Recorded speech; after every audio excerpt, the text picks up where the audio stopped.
Welcome to On the Chain. This is Jeff, back in the seat here with co-host Chip. What's up, going Jeff? on, Chip? Man, it's good to be here. Good to see you.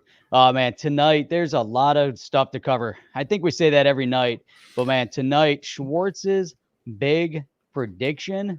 And do we want to get into the SEC v Ripple discovery postponed, or is that just beaten to the ground and everyone's talked about it and everyone's just sick and tired of hearing about more delays? But you know what? Tom Emmer wants to stop the Fed from issuing CBDCs. So how cool is that? How cool is that? Love Tom Emmer.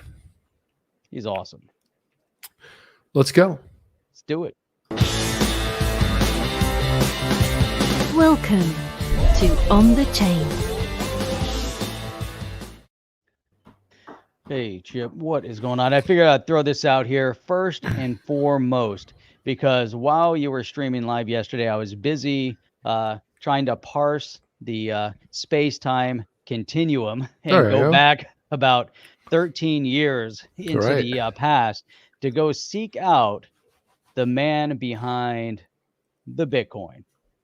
And I figured I'd drop a few notes. So if any notes seem to appear mysteriously over the years, maybe as we're talking about this, you'll be instantly wealthy. But I'm not at liberty to say. Who created that? That was an awesome. That was Jay put that together.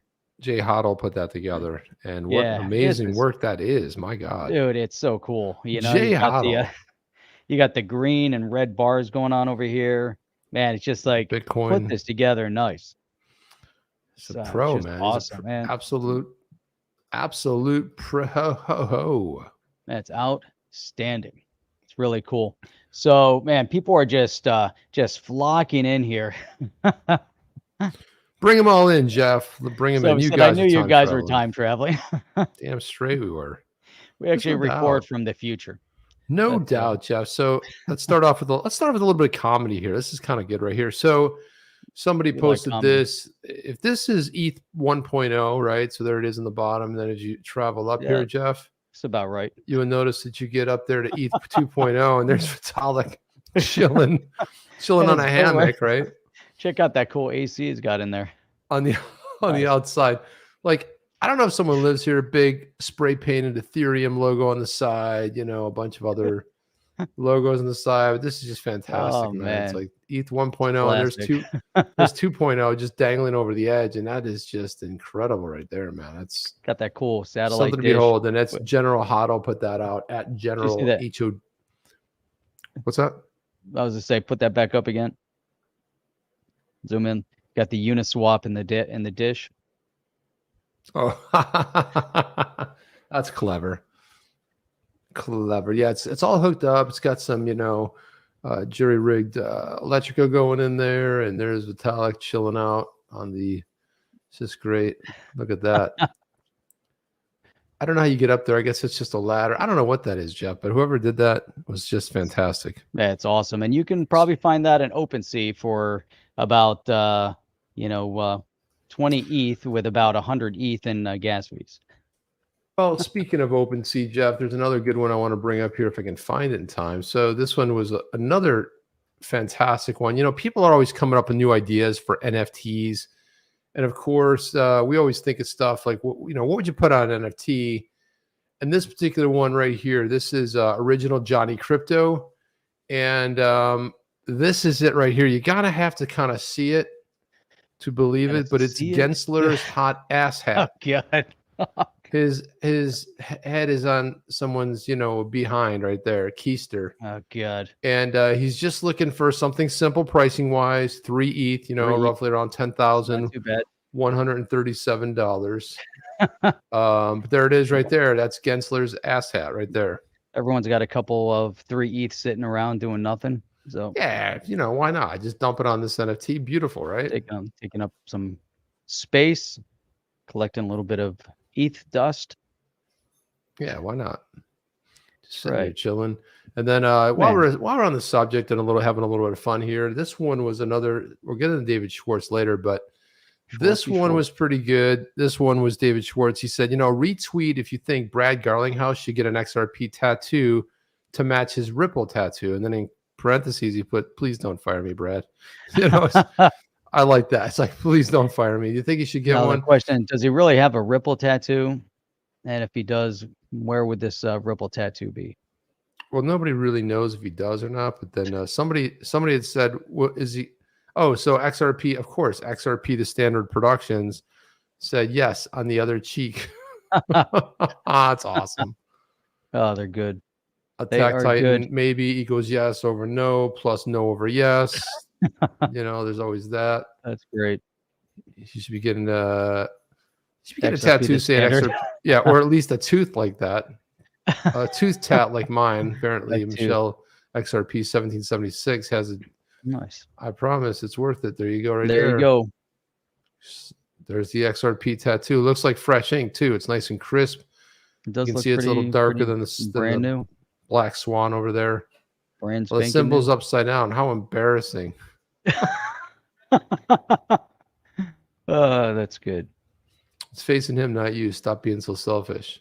Then Goop chimed in. How about we do an NFT on the XRP for an auction on OpenSea or similar? Top bidder gets to decide the pre-selected community member who Brad gets a tattoo of. Because Brad's going to definitely want to do that, right, Jeff? Why wouldn't he want to do that? Exactly. That's exactly what he wants to do. Or Ripple in New Zealand says, I have an elephant's head tattooed on my abdomen. And then Minus Whales is like, you sexy beast. Now, here's what you have to consider when you're getting a tattoo. Always consider what it will look like when you reach 60, or better yet, just wait until you're 60 to get one. That's not a bad idea either, Jeff. But I've always said you this, don't have to wait. Look, everybody has a favorite pair of shoes, but you don't want to wear them for the next 45 or 50 years, right? I mean, it just doesn't make sense, Jeff. And it's like, your favorite shirt, favorite jacket. And sometimes I can't figure out the right artwork to put on the walls. I surely don't want to look at it for 50 years. And let's face it, Jeff, the skin's not a great canvas. Although I love tattoo art. It's one of sometimes I get dragged to the bookstore and there's a whole magazine section on tattoos. And some of the stuff is mind blowing. I mean, it's just incredible. Going to the wrong bookstore. It's like whatever it is, Borders or whatever. What is it? What's the other one? I don't even know. Borders. Barnes and Noble. Barnes and Noble is the one that I get dragged. Barnes and Noble is on its way out as well. So I go looking at stuff that you're just not going to spend a whole lot of time looking at. That's it. True. Anyway, big preamble there. What was this with Stu Alderati? There's a great thread on Gensler's speech. What's up with that? I'll throw that up there because first of all, Gary Gensler. What a tool.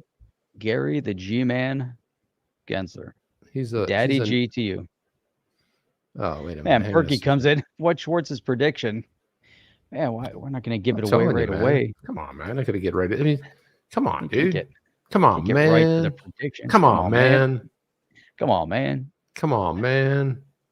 Hell no, we're going to read. Okay, so let's do it. I was like, first I pulled up Gensler's nasty tweet.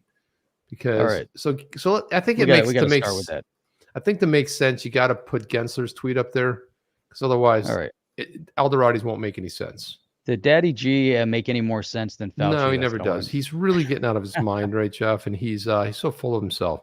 So this is Gensler's tweet, and Stu Alderati, who's the general counsel for Ripple, commented. But Gary Gensler says enforcement is one of the fundamental pillars in achieving the SEC Gov's mission. Really, Jeff? Okay, really? Enforcement is one of the pillars. It's one of the pillars of achievement. The enforcement pillar. Yeah. One pillar is the policy framework, the set of laws by Congress and the rules enacted by the commission. But you've also got to examine against those laws and rules and enforce those rules. Well, I agree with that. You have to enforce the rules. You have to enforce the laws. You got to know what they are, though. You have to know what they are. You have to understand them. You have to express them clearly. And if they don't exist, then you don't get to make them up. And there's a lot of laws that are on the books. And, the SEC does, there's no law that says that the SEC is in charge of crypto assets. They might oversee securities, but not crypto assets. No, not at all. But then, I commented on this very specific one where I had made this comment on it saying that, okay, so what about the protecting investors pillar, Jeff? What about that one from the And this is directly lifted from the SEC mission statement, which I think is that's number 1 too, isn't it? yeah, it is number 1, mission of protecting investors, maintaining fair and orderly and efficient markets, and facilitating capital formation. That's pretty much their mission. That's their mission.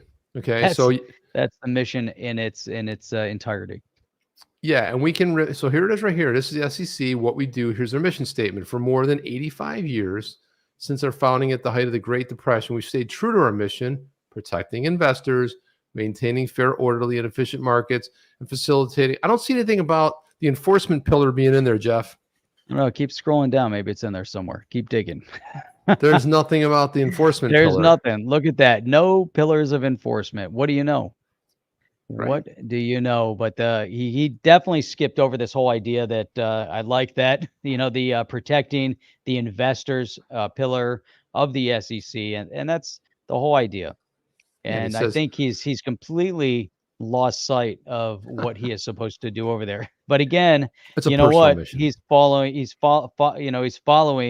hook, line, and sinker along the agenda of the current administration.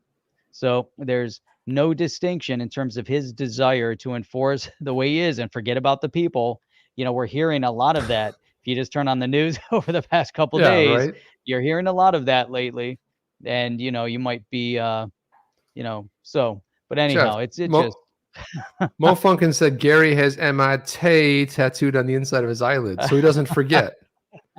Right? That's yeah, and that's probably, when he's talking, he's blinking. He's MIT. Remember, it says, I attended. But then he goes into it.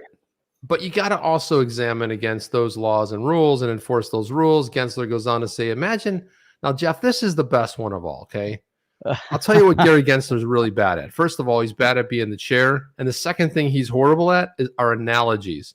Now, you always knew someone, football analogy. You always know someone in your life that was really the analogy king, always laid out some good analogy. Like, that's a good way to frame it. Then there was somebody that didn't understand what an analogy was. This guy doesn't have a clue. So Gensler says, imagine a football game without referees. Now, why would I do that? Okay, but let's just say, without fear of penalties, teams start to break the rules. The game isn't fair, and maybe after a few minutes, it isn't fun to watch. Yeah, I think it would be a blast. Be a blast. What are you talking about? Shut up. He goes, without examination against and enforcement of our rules, we can't instill the trust necessary for our markets to thrive. Now, here's the funny thing, Jeff. Here's what's really weird about this. Now, NFL, we call it American football. I don't care if you're talking about football, we call soccer here. There's a rule book, and the refs read the rule books. It's like, this is what constitutes a yellow card. This is what constitutes a red card. This is what constitutes a foul, right? They're very clear. They're very clear. They don't get to write the rules. They don't write the rules. They just enforce them. Now, Gary wants his cake and wants to eat it too. He wants everything, right? So he says we can't instill the. He says we can't instill the trust in the market necessary for our markets to thrive. Then he says, check out my remarks at the Securities Enforcement Forum where I discuss some principles I've asked our enforcement division. Jeff, are you starting to get the theme here that everything's enforcement? He's like a cop on the beat looking to crack some skulls. Man, that old adage, absolute power corrupts absolutely. And you're seeing a little bit of that going on in a lot of places. And here's one place. And it's just, man, he's got to remember, why he's there. And, for him to come out, and he brings it up every so often where he's like, we're here to protect the retail investor, and then goes off on this enforcement ideas where he starts crushing the retail investor. I don't know, Jeff. So Stu Alderati, who's awesome, who's the general counsel of Ripple, he had to chime in on that Gary Gensler mess of a tweet thread we just saw. Check this out, Chip. What's up? On the Chain, baby. I haven't seen that in a while. Got some merch. We'll have to talk about the onthechain.shop. Get some merch. This was Stu's first reaction after reading the speech. What? And it's the famous, one of the guy who's like just shocked and bats the eyes and lifts the eyebrows. If you're listening on the podcast, he's a little bit stunned. He's like, "Whoa, what?" So, in all seriousness, the football field with no referee analogy Chair Gensler insists on using is wrong. Now, Jeff, I don't know if you're a fan of Happy Days or not, but there was a time where Fonzie, he never did anything wrong, but one time he did something wrong and he had to admit that he was wrong, but he couldn't say the word wrong. He was like, Oh, I remember that. I was wrong. I was wrong. For some reason, he couldn't say it. And this is the whole thing with Gensler. Gensler can't say it either. Gensler can't say, hey, you know what? Maybe I made a misstep. No, it's like enforcement, the pillars. We got to go for the pillars. And you can't benefit off someone else's productivity and blah, blah, blah, and all the other stuff. The pillars. So he just says it's wrong. The truth is the SEC uses regulation by enforcement to create an uneven playing field, picks winners and losers according to opaque rules they make up as they go along. Jeff, what do you think about that statement? I think that's spot on. And yeah, I think we've referenced that, multiple times. They're just making it up as they go along. And Gary is the king of making it up as he goes along. And so could you imagine now if you're playing football, right, and your referee keeps changing the rule? No, there's clarity. I'm telling you, we got the rule book right here. Okay, the coach, what's the rule? That's not in the right. But yeah, you don't have to worry about that. Can you comment on that rule? Oh, I can't get into specifics. Why? What? Can't get any specific. Wait a minute. I thought that was a first down. No, not this time. Yeah. So is it a yellow card? I'm not going to get into the reason why we threw a yellow card, but there has to be a reason. There was a foul, right? In this particular case, we're not going to talk about individual fouls on the pitch. We are not going to get into that scenario at all. Look, his speech says a high impact case pulls many other actors back from the line. Does that sound like regulation by enforcement to anyone else? The SEC intends that the mere filing of a case chills behavior, regardless of whether they are right on the law or the facts. Oh my God. That's crazy. He's calling That's him out, interesting. Jeff. He's really the SEC intends that the mere filing of a case chills behavior, regardless of if they're right on the law or the fact. I mean, could you imagine? I mean, can. That, and here we go. It's unfolding in front of us right now. What a weirdo, man. And Gary, he didn't file the case, but he's behind it, and he comes out with all sorts of insane comments. And there you go. I mean, regardless as if they, if they have the law or the facts on their side, it's mind-boggling. But again, I have to reference back to the age that we're living in. Hey, check out that cool picture. What is that? The age of Aquarius? No, here we go. The age of Aquarius. The age of Aquarius. All right. So if you look at this right here, because after all, this is what he hammers on. This is the throat punch, and this is the KO punch. Because after all, that's why the SEC plays the delay card and uses it to their advantage. So much for justice delayed is justice denied. How about publicly committing to moving the Ripple case as swiftly as possible with no more delays? Yeah. Boom. There you go. One more excuse. Don't mess with Stu Alderati. He will, he doesn't mince words. No, but there was some good commentary in terms of, why delaying the case is actually in Ripple's favor also, because they want to bring, everybody in front. They don't want to do anything by Zoom, which makes sense to me as well.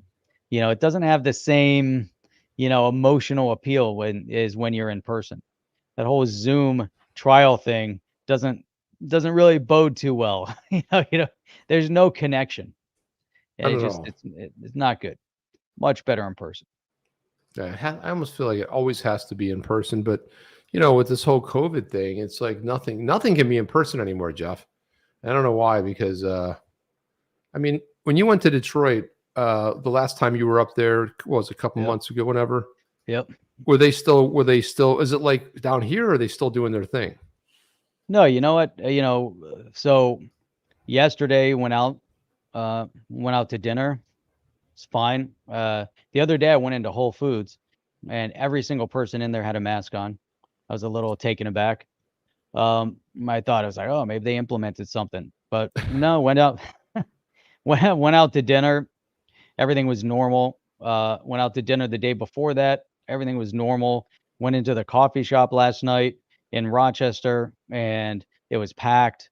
We went to a pool hall yesterday, and that was busy too last night. It was crazy, it was just like people are trying to live their life, and they're making it, monumentally difficult. But there's some, Michigan. I don't know how we got on this topic, but I don't know, Jeff. I think I chaos. wandered off. It's the whole in-person thing. Yeah, Man, going to meetings in person makes a big difference. Plane was full too. Full plane, full airport. Interessante, Jeff. Delta Lounge was empty. It was crowded yesterday or the day before. But yeah, it was nice. So look at this tweet here. It's another good tweet. So the Senate Agricultural, Nutrition, Forestry Committee Dems, say that 4 times fast. More Americans are trading digital asset, but there's still a lot we don't know about the risks. So we're calling on the CFTC to help us further understand the benefits and risks presented by digital asset markets and related emerging technologies. Now, isn't that interesting, Jeff? Look who they're calling on. CFTC, not the SEC. What do you think's behind that? I don't know, but they should reach out to Daddy G. No, hell no, dude. I love this. I love this approach. The fact that they're reaching out to CFTC because it's not a security, and that's who you would ask for guidance on this whole thing. Exactly. I agree 100%. Now, Susan Friedman, who works with Ripple, she is the head of public policy. Her opinions are her own, so that's another SEC tactic. But anyway, let's look at her opinion. It says, great to see the letter calling for the CFTC views on digital assets issued on a bipartisan and bicameral basis. Right? Yeah. I like the fact that because these are the D's, Jeff. The D's have gotten a bad rap because they're like, oh, they're not against Ripple. That's not necessarily the case. I think just because there's a few standouts that maybe kind of swayed it, but there are a lot of D's like Darren Soto and a bunch that certainly are for, and there's been a lot of co-sponsors on other legislation and bills that have been for. There have been. Yeah, no, I think it's a bipartisan issue, and sometimes did you say bipartisan? Did you say bipartisan? Bipartisan. It's bipartisan. See. Yeah, see? Yeah, see what I'm saying? See? Yeah, see? That's what we're doing here, see? What are you, a gangster from the 30s, see? Yeah, see? Yeah, bipartisan, see? Some pork chops and applesauce, see? Yeah, see? Yeah, see? What the hell? Yeah, see? Yeah. Go down to D.C., see? Yeah, head into D.C., see? We'll go over there and we'll load up with some prohibition liquor, see? See? Yeah, see, it's against the law, but that's cool, see? Big Daddy G, see? Hang out with Daddy G, see? Man, we're having way too much fun. Some people are like, what the hell? Just get out of the podcast. Bipartisan, see? Yeah, bipartisan, see? Pork chops and applesauce, see? Yikes. That was a great episode of the Brady Bunch because Bobby got infatuated to watch one of those old movies. He started talking like that the whole episode, see? That's in here, see? Yeah, see what I'm saying, see? Yeah, that's what I'm talking about, see? We're gonna still be here at 9 o'clock. Yeah, of course you will, see? Why not, see? So, Jeff, this was interesting. So there's a lot of controversy about this tweet. It came out last night. I know a bunch of people were talking about it, but this is Eleanor Terra, and she put out Scoop, the expert discovery deadline in the Ripple v. SEC case will be pushed back a month due to the rapid spread of the Omicron variant. A source close to the case tells Fox Business. A letter outlining this in a new motion will be filed in court. Now, Jeff, what transpired after that were people saying, who's your source? BitBoy? And I'm thinking, Eleanor Terra is like a consummate professional. I'm pretty sure she is not consulting with BitBoy, and she works for a reputable organization. I'm pretty sure she's not going to disclose. I'm pretty sure her source was not BitBoy. I know BitBoy claims to be in the know, and everyone's like, I can't believe her source is BitBoy. Like, who said her source was BitBoy? Where does anybody come up with that? I don't know. I was like, and of course she was absolutely spot on right, which is exactly what happened. But I'm like, people went to the conclusion, is it BitBoy? Look, BitBoy is just like anybody else. A broken clock's right twice a day. Those old, grandfather clocks. Of course, if you have it on your phone, which is why I don't wear a watch, I've got whatever the nuclear time is, and it's perfect. Keep bumping into the thing. That's okay. I was wearing my watch one day for a while, and I was like, why is it still 8:30? And so I realized that it wasn't working. So Charlie Gasparino put this tweet out, and this was this today? What day was this, Jeff? I think this was earlier today. Yeah, it was on the 12th. So he basically put this tweet out saying, the Ripple's legal team sees value in the COVID-related delay of the SEC's XRP case. They want to grill witnesses for the entire 7-hour deposition limit in person as opposed to via Zoom, which is what you were talking about, Jeff, where it's less effective. What are your thoughts about that? Yeah, no, I mean, that's where, I guess I was kind of looking at that as well, but that's, to me, it makes a lot of sense. So if they see the value in it, they want to get that delay. You want to have witnesses in person. It's a lot more imposing, when you're sitting there face to face, having a conversation, reading body language, responding to body language, and if you're on Zoom, they're probably going to put up some stupid background, and it's going to be, who knows what they're going to do. And the dog's going to be barking in the background, the kids going to be tugging on their sleeve, and, it's going to be a mess. Or, they might be in Gary Daddy G's place, and he's got that, cool fireplace, and he's got that picture up on the mantle, he's got that, cool hangout pad. Yeah, I'll pull that picture up in a little bit so we can reference that. We can actually look at it so we can reframe it. But Tom Emmer is on fire. So yesterday he tweeted with the big eyes, but I want to put up his tweet because put up the tweet and then we'll put that up. Because he said he says introducing some legislation. Everybody's like, what? Already? So Tom says, Emmer says, today I introduced a bill prohibiting the Fed from issuing a central bank digital currency directly to individuals. I like it. I love it, Jeff. I'm going to go a step further and say that I absolutely love it. It has not received a number yet, so it's just been proposed. It's HR, nothing yet. It hasn't been referred to committee, so it could just die on arrival, but it's something. Well, it's a start. To amend the Federal Reserve Act to prohibit the Federal Reserve banks from offering certain products or services directly to an individual for other purposes. Yep. Yeah, I like that. Be enacted by the Senate, House of Representatives, United States of America, and Congress assembled. Section 1. Prohibition. What is that? Prohibition. The prohibition. Prohibition. We were just talking about that. Alcohol, certain Federal Reserve banks relating to certain products or services for individuals. Section 13 of the Federal Reserve Act is amended by adding at the end of the following paragraph. This is why I like this, Jeff, because they're not like rewriting the whole thing. All they're adding this, which is as specifically authorized act. Federal Reserve Bank may not offer products or services directly to an individual, maintain an account on behalf of an individual, or issue a CBDC currency directly to an individual. And that's big. It really is. It's definitely a big deal. If we look at, let me just pull up and we can go back to that. But in his press release, I think, some of the things that they're highlighting in the press release, as other countries like China develop CBDCs that fundamentally omit the benefits and protections of cash, it's more important than ever to ensure the U.S. digital currency policy protects financial privacy. Chip, I think that's financial privacy is key. Maintains the dollars. We want to maintain the dollar's dominance. Cultivates innovation. I think that those are key. CBDCs that fail to adhere to these three basic principles can enable an entity like the Federal Reserve to mobilize itself into a retail bank, collect personally identifiable information on users, and track their transactions indefinitely. So that is a major statement right there, right?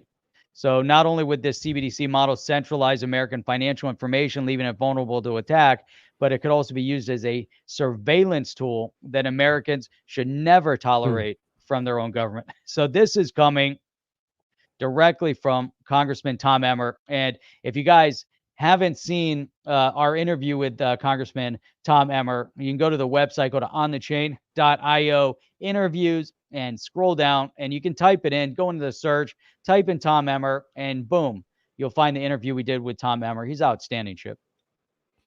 Absolutely fantastic. He was on here just a ball full of energy, but he gets it, right? He understands it, pushes back on it.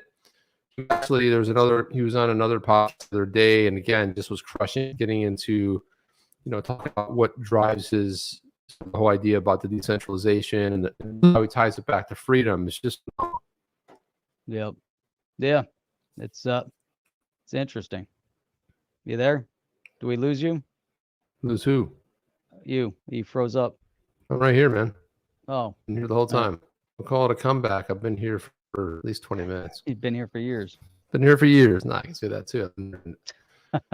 I have been here for years, Jeff. So check this out. In order to maintain the dollar status as the world's reserve currency in a digital age, it's important the U.S. lead with a posture that prioritizes innovation and does not aim to compete with the private sector. I like that as well. And the one thing that we're seeing is government is in competition with private sector, and that is very detrimental when you're picking winners and losers, like Stu Alderati had mentioned. It can be extremely detrimental to the outcome. Exactly. Detrimental, man. You are exactly lagging. I'm lagging because I'm on Wi-Fi and I gotta switch it up. Hang on a second. Let me get okay. off. Of course, I use Wi-Fi during the day and I have to hear, but I always forget to change the setting that's caused the main problem. It's almost, yeah. Here we go. This is yeah, I mean, sometimes I forget to change the setting and the Wi-Fi can cut it, so I have to go to direct connect. So hopefully this should clear things up. Yeah, the audio is better. Video is still frozen. Am I still frozen or no? I don't see Your myself video's frozen. Do you guys see me frozen? All right, let me come out and come back in. Let me get out of here. All right. Yeah, do a yep, that'd be cool. All right, sweet. That's how we did it. Then went to the future, had to change some things up, made it good, and then here we go. We're all set. But all right. So this is again, as we're trying to, kind of drilling down, where we're at with Tom Emmer, and he really brings up some key points across the board. The problem that I think they're highlighting with this new bill is that it may or may not get traction, and a lot of bills get thrown in front of Congress, and they just kind of they're DOA, and they just don't get assigned to a specific committee, and then if it doesn't go to committee, it's done, and that's it. The key here, though, is we're coming up to a new election cycle soon. It's going to be proposed a little bit kind of at the end of this term, but then it could be kind of analyzed and then thrown out again. So it could be good. It's a lot of good for the next term. Hopefully things are better. A lot of colors on that screen there. Oh yeah. So let's weigh in here. So Jeremy Hogan weighed in on this. Jamie Friedman tweet here. Yeah, he says Ripple's argument is clean, concise, and correct. And this was talking about case making ordinances. We're not seeing what you put up. At least I don't see it. I don't know if anyone else is it on my side. I don't know. I see it on my screen here, so I don't know. Throughput's better, so I don't know if. Let's see. Do people see it or not? I mean, still bad, Chip. Still bad. Okay, let me restart the machine because I don't know. Maybe restart the computer. I'll do that. Do it. All right. Sweet. All right. In the meantime, we'll be here. Very, very good. All right. So now I got to go through and pull up the next thing that we're going to talk about. So kind of on the heels of where Tom Emmer was leading, and this was kind of interesting because there was a report that came out, and I'm probably not sharing the screen. Let's throw this up there. But here we go. So we got Powell is saying that the Fed report on crypto and central bank digital currency is ready. So I think it's interesting. So here, the Fed will soon release its insights on CBDCs and the crypto market and will ask the public for input. So we got that came out on, what was that? Is today the 13th? That was Monday. So, or is that, I don't even know what today is. Today's the 12th. So that was yesterday. So completely off. But anyhow, so Tom Emmer, so he's talking about preventing the Fed from CBDCs. Jerome Powell talking about, okay, the Fed is going to release their insights. They want the public's input. So now you've got Tom Emmer giving input, Jerome Powell looking for input. But this is really, key right now, as we're looking at this, because here you have the Federal Reserve's much anticipated crypto report ready to go. It'll be out in the coming weeks. The remarks came during Powell's renomination testimony. Doesn't really matter, but the report really is ready to go. Adding, I expect we'll drop it in the coming weeks. Powell did, however, joke, I hate to say this, before he gave the time frame. This report has already been delayed before. All right.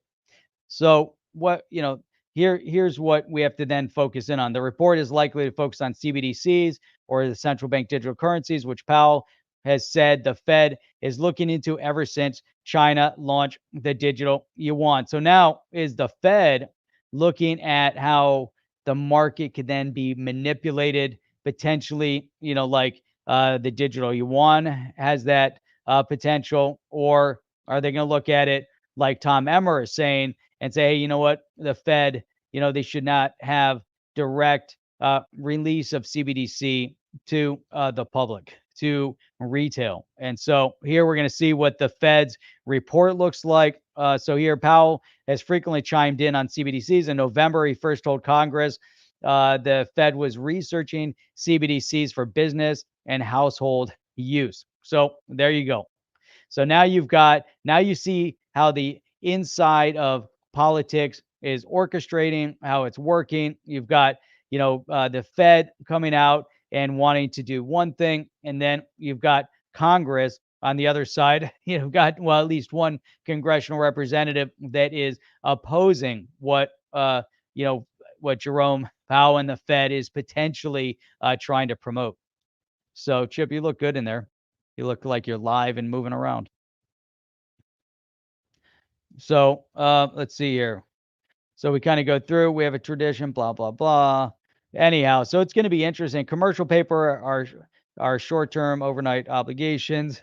I don't know. I kind of just jumped through this. But to me, I think in parallel, again, when we look at Emmer versus Powell, that's politics at work as we see it right now live. Chip, you bouncing in? You bouncing in? So, all right, let's go to, let's see here. That was Chip's. Let's see. Here's the absurdity of the SEC's argument. Have we done this one yet? The NFT, another brick in the wall, showed that. Kind of going through one by one as we go down. So let's see what else we got. Oh, here, this was interesting too. As we look at Fidelity, seems to be on the good side here. Always kind of putting up some interesting. I almost took myself out. Putting up some interesting ETF exposures. So here you have the Canadian investment manager said the allocation seeks to improve the two funds' risk-adjusted returns. So you've obviously got Grayscale, and if you go to GBTC over your back, you're back, and it's good. I was talking about Fidelity over in Canada, that they're adding Bitcoin to. They have a set of low-risk ETFs, and overall, Fidelity's funds do pretty good. They're growth funds. ARK funds right now seem to be struggling, but the GBTC, the Grayscale, is actually doing okay. But now they're going to have exposure to additional ETFs, and they're really, here's a fund that directly invests in Bitcoin in the U.S. market. So really, it's kind of cool when you see, real world Main Street exchanges that are engaged in crypto investment when it's accessible over there, on Fidelity, which is a household name. Nice. Jeff, this is what I was trying to show this whole thing because I thought this was a really good argument to what the SEC was coming up with. There we go. Okay, having to do with the SEC, this is the whole idea of striking down the fair notice, right? And then Jeremy Hogan said, yeah, the argument's clean, concise, and correct. Fife case was talking about making orange juice. The Ripple case talking about whether the oranges can even be picked off the tree. That's different procedural posture and lawyer talk, right? So like this guy said it really best right here. He said, Neil Hartner, he said, if fair notice defense gets stricken down, will Ripple be allowed to counter with the Chewbacca defense? I mean, it doesn't make sense that Chewbacca would want to live on Endor with Ewoks. So how does it make sense that XRP is a security? Yeah. Just shows the absurdity of the argument, right, Jeff? Exactly. That's a perfect I mean, argument. Chewbacca would not want to live on Endor with Ewoks. Now that, or you go right there. Now that's a fantastic analogy, basically highlighting the absurdity argument from the SEC. Love that. That's right. The glove doesn't fit, you must have quit. That's what they said. They did say that one time, right? And finally, Jeff, we talked about David Schwartz. We did. David Schwartz is the man. He is the man. We've invited him on the podcast, but he prefers to go on podcasts where they absolutely hate XRP and call it a shit coin. That's cool. That's all right. I mean, it's okay. I mean, you want to go, don't go to a friendly environment, or don't go to an environment where you'll be friendly, but still get some tough questions. But no. Or people that goes on podcasts and all they do is call out XRP by it's decentral. It's not decentralized. It's centralization. It's a shit coin. Well, come on here. It's all right. Not the end of the world. But here we go right here. So over time, we see the NFT market broaden, says Ripple CTO David Schwartz. And this was a really fantastic interview. We can't get in the entire interview. They go on to talk about, this was with Cointelegraph. They start talking about NFTs and how big the market is, and the fact that it's going up, and Ethereum blockchain continues to rule the space, Jeff. For instance, recent report from Cointelegraph Research found that Ethereum represented 97% of every NFT market sector. And another analytics firm, Moonstream, found that around 17% addresses control more than 80% of all NFTs on Ethereum. Now, that's interesting stat. That's interesting.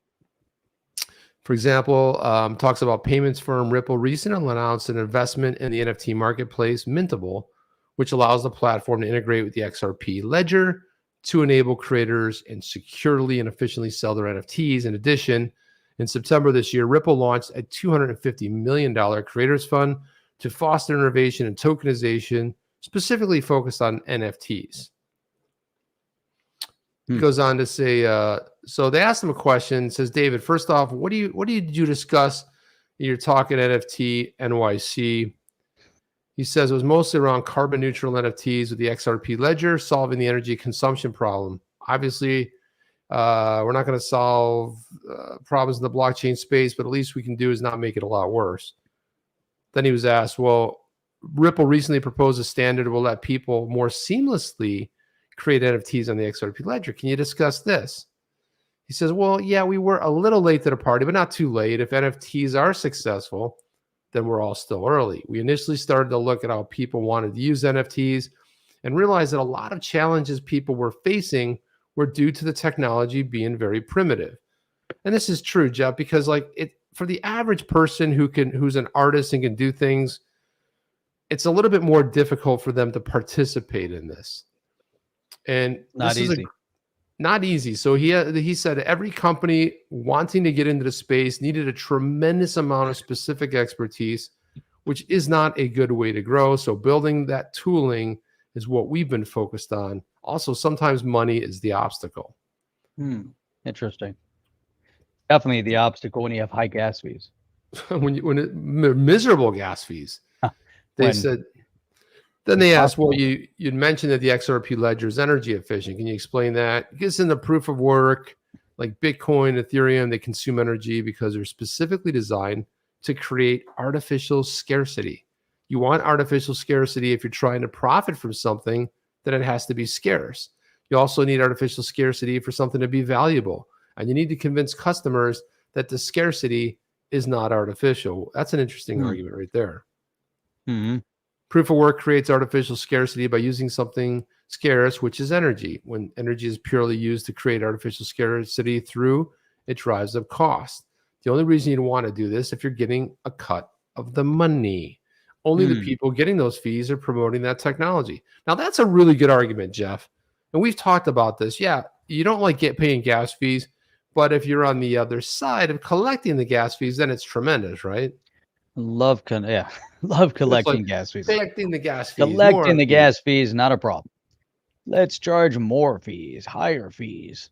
So the difference is in the XRP ledger, nobody gets transaction fees. Nobody wants high fees, right? So The fee literally covers the cost of processing the transaction. The fact is, the XRP ledger works just as well without artificial scarcity.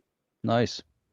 Are there any other benefits to it. using the XRP ledger for NFTs? Yes, versus Ethereum. Yeah, one of them is scalability. So the number of transactions per second. There are things you can do on Ethereum that you can't do on the XRP ledger.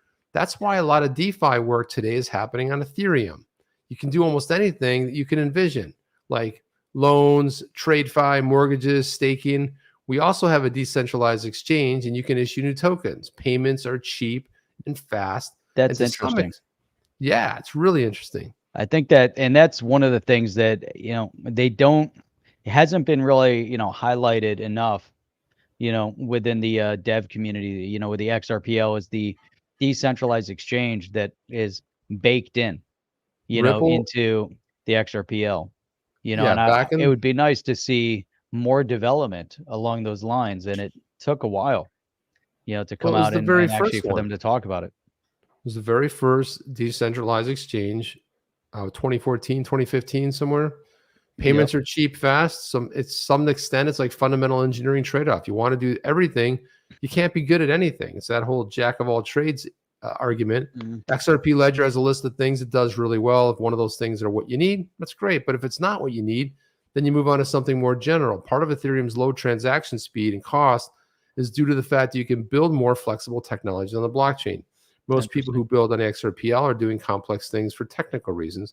They don't need to be writing a ledger. But one of the things that is key to this whole argument is Flare, because Flare is going to change all of that and bring those low fees, smart contracts, interoperability, cross-chain stuff that's going to be huge. Let's see. What are the best use cases for someone wanting a minute NFT on the XRP ledger? Today, the use cases are mainly collectibles. On the XRP ledger, the cost is a lot lower. So if you're building an NFT on Ethereum, it'd have to be worth at least $500. And even those fees would be close to $100. Sounds like 20%, Jeff. It's out of control. I don't want to pay 20, 30%. No, and that's at a minimum of $500. So the fees are much less on the XRP ledger, and that allows for a broader range of use cases. David goes on to say that he thinks most of the use cases today are collectibles, broadly speaking, like works of art, things that connect to digital art, things that connect to musicians. But I think over time, we'll see the NFT market broaden. And I think this is it right here. I mean, David Schwartz was the first one, as far as I can tell, was the one that started talking about the broader definition. And it was his big prediction, which was the whole idea of tokenizing and connections to digital art and music rights for musicians. He was talking about this way, way early days. He's predicted it. And now we are seeing a lot of that come true. And what he's talking about, we think of NFTs. Jeff, I say NFT, you think of the Bored Apes Yacht Club, or you think of... That's it. Yeah. I mean, it's all about, artwork. I like how he says music, it's going to connect people back. There was a guy who made his JPEG, threw it out there, and he said it was his first NFT, made about $1 million on it. So it's like crazy stuff like that is happening. But scarcity, I think that Jeff. It's scarce, but the market is just being tested, right? So once NFTs actually roll out there, when it gets into from a business transaction perspective, I think there's a lot that needs to happen when you actually own title of something. It's not just artwork. There's a lot of other things outside of, the computer space. Forget about the metaverse, but an NFT that is giving you title to something, your home. Why not have your home title as an NFT? Right on. And that's what Propy's doing that now. They're doing virtually the same thing. And then get people ownership shares stake in that NFT. It's easy. Yeah, they asked about wrapping XRP. He said you can't move it cheaply and quickly on the ledger like XRP, but the advantage is you can use it in a decentralized exchange on Ethereum. So an example here, 500 XRP to use in a DEX, and you just can't do it today for any price. Then wrapped XRP will allow you to get that tokenomics of XRP, the semantics of Ethereum, and this will help keep XRP from getting locked out of features. We can expect to see the wrapped XRP launch in December. Interesting. So he talks about CBDCs. He talks about interoperability.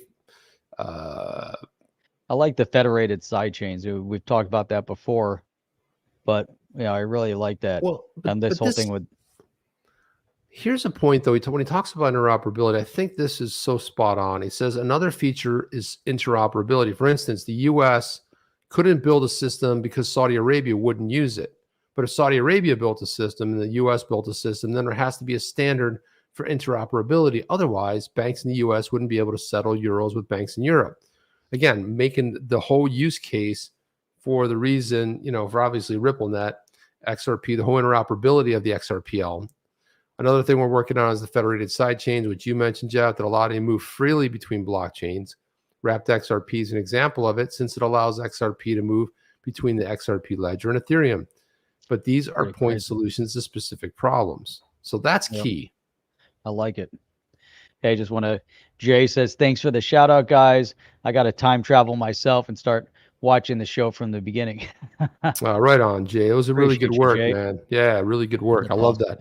I was like, that was just such an epic image that I think we might have to. You might have to turn that into an NFT, but let's not mint it on the Ethereum platform. It was so cool. It was so timely too. It came across so fast. All of a sudden it just shows up. And there you go. That was very cool. And then he goes on to talk about if you want Ethereum smart contracts, you have to build on a blockchain with Ethereum smart contracts. You also have to follow rules like how big the contract is. So he starts talking about the whole interoperability, and it's a really, really good interview that he gave there. So I think it's something to kind of, if you guys want to look at. Again, you go to the site onthechain.io. A couple things you can do there, which is find out what we've been talking about here, because a lot of times we have things we really want to talk about. We have every intention, and then we go off on a 5-minute tirade of see, and then you see what I'm saying? And then we blow it, Jeff, big time. That happens. All right, it's bound to happen. See, there was another one up here too that, again, we put so many articles in here. CBDC. Oh, yeah, there was the Jay Clayton one, too. I mean, should we take a look at that one? Let's watch that Jay Clayton video. I'm glad we saved it for the end because it could be interesting. It might not be, but it'll be good to see. Let's throw that up there. All right. I'm just waiting for the ad to finish playing here so that I can go ahead and see what that looks like. Share that puppy. Share it. Share it, Jeff. All right. Throw that in there. And that is on. Here we go. Yeah. Very cool. Oh, I can skip the ad. Good. Okay. So here we are. Here's Jay Clayton, the ex-chair of the SEC. Here he is right here. But Jay, let's be honest, how disappointed were we? Had Gary Gensler on this show just earlier this week. Didn't want to talk about it. Didn't want to deal with it. And I will say I have no doubt. I have no doubt that if a member of the House and a member of the Senate reaches out to the SEC and says, I want technical assistance, turn it around quickly, tell me what's worked, what hasn't worked, that the SEC staff will provide that. Sure. The question. Total deflection, Jeff. I'm pretty sure if you reached out to Gary Gensler and said, help me with enforcement policy, he would turn it around in no time. Oh, he loves his enforcement policies. Not what he asked. Though it should he be using his bully pulpit, if you will. You're, by the way, now that you're not in the seat, it appears you're willing to say, yes, there should be stronger policies in place. It's fascinating to me that Gary Gensler is unwilling to even say that. Well, I'm in a much freer position now, Andrew. I'm a citizen. It's my view. Again, the relationship between Congress and the SEC. But look, I think that there's a general consensus that the rules on the Hill need to be modernized. But Jeff, meanwhile, while he was in a position, this is what's wrong with these guys. They are weak, feckless losers, Jeff. When he had a chance to do something about it and be a hero and push Congress into creating legislation, he was like, I can't comment. They're like robots, and then they automatically go back into that mantra, and it's very easy for them to slip into that. And Daddy G is completely out of his mind. He's like, enforcement. It's a pillar. It's one of the pillars of. They're like, what pillars? What are you talking about? We just read your mission statement. It's definitely not one of the pillars of success. Yeah. Well, this is a lot of what, that has to be said, but Jay Clayton's like laughing right now because he's now the guy going out there talking about legislation and Bitcoin, how great everything is, because he's not in the chair anymore. Mm-hmm. And he's not as hated anymore because there's somebody that has taken that mantle from him. So that's all good and fine, everything. But anywho's good. Jeff, when do we stream? It's that time, you know. Well, looking at, hang on. Jeff? I've got something going on live here. To win some money? I'm sending some money. But no, this is fresh news right off the press. What do we got, Jeff? It just came in just this minute. Well, actually, it came in a little bit ago because I didn't see it when it came through. However, this kind of came through in segments. But Eleanor Terrett is going to be coming on the chain. Yeah, nice. So that's awesome, right? So it looks like good news. So it looks like we're going to have someone reach out about scheduling, you know, and then it'll be good for next week. Yeah. Yep. So that's awesome. They're going to reach out. Okay, I see. Yep, this is awesome. So I wonder if I can delete this that I just put in there. No, it just deletes it for me. Never mind. Okay. Next really week stuff, man. Next week works. Great. And that is very fantastic. What do you got going on over here? We got Babs McGee says, I saw Jay Clayton last week. He was harassing kids' lemonade stand for selling unregulated securities. You know what? Part of me thinks that's in jest, but part of me believes you. I'm like, I could just say, hey, what are you doing, you kids? I think it's true. But that has happened where kids, they were getting busted for selling lemonade because they didn't have that. That's funny, Babs. Thank you for sharing that. Appreciate the support. And also tomorrow, Jeff, we have none other than very special guest here. You've seen him on we have stand-up comedian Brian Marduk. He is the king of the Gary Gensler deepfakes. He will be here with us tomorrow night. And also, too, he's been on Hulu and a bunch of other, you've probably seen his stand-up. If you guys just Google his name and watch some of his stand-up, it's absolutely fantastic. But Brian will be coming here. We're going to be talking about XRP, deepfakes, and probably touch on a little comedy. He grew up in Los Angeles. Want to find out how that's evolved over the years. But it's going to be a fun conversation about digital assets and all that. So, guys, come on in here tomorrow night. Let's talk with Brian, and let's have some fun. You guys come in here with questions, and that'll be great as well. Yep. That's awesome. So, man, so we got some great stuff coming up. You know, tune in tomorrow night. Make sure if you're brand new here, hit the subscribe button, hit the thumbs up, hit the bell notifier. That way you get notified when we do go live, when we post up some great stuff. Even when you go to onthechain.io, you can register, get an email every time we finish wrapping up and you didn't watch it. You'll get an email reminder to go back and watch it, listen to it in podcast, watch it live, whatever. But tomorrow night's going to be awesome. We do stream Sunday through Thursday at 8 p.m. Eastern Standard Time and every Saturday morning at 8 a.m. Eastern Standard Time. And if you don't know what time that is in your time zone, well, Google. Just Google. Come on, man. And then set it in your calendar. Forget about YouTube. Put it in your calendar. Put it into your Google calendar or your Apple calendar. Put a little reminder for like 5-10 minutes before we go live. And you'll be like, oh, that's right. Just in case, if you don't get the Google reminder, you'll always get your calendar reminder. So that's kind of cool. Jeff. You know, that's really, really cool.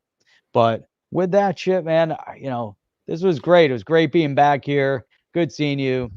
And man, we'll look forward to, we got other stuff. Wait, before you go. Wait, there's more, Jeff. But wait, there's more. Oh, wait, there's more. Hang on a second. I got to see if I could do this. I want to promote the other channel because for today only, you can get 2 for the very low price of $19.99. But if you act in the next 5 minutes, we're going to throw something else in for free.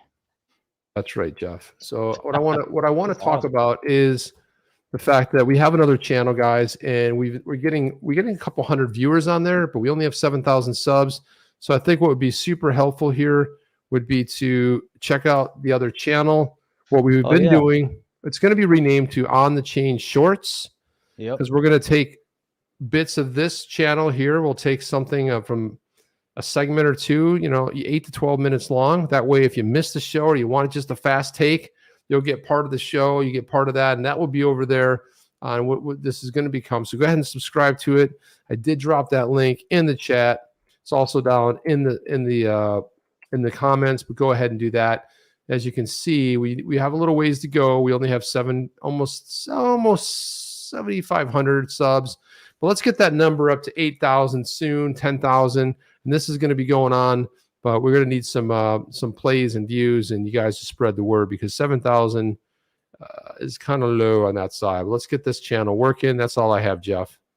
That's awesome. Looking forward to it, and definitely go check out that other channel. Say subscribe to it. And look out for some more shorts. So Whitefly 00, good to see you there. And Mark Hayes coming in from Manchester.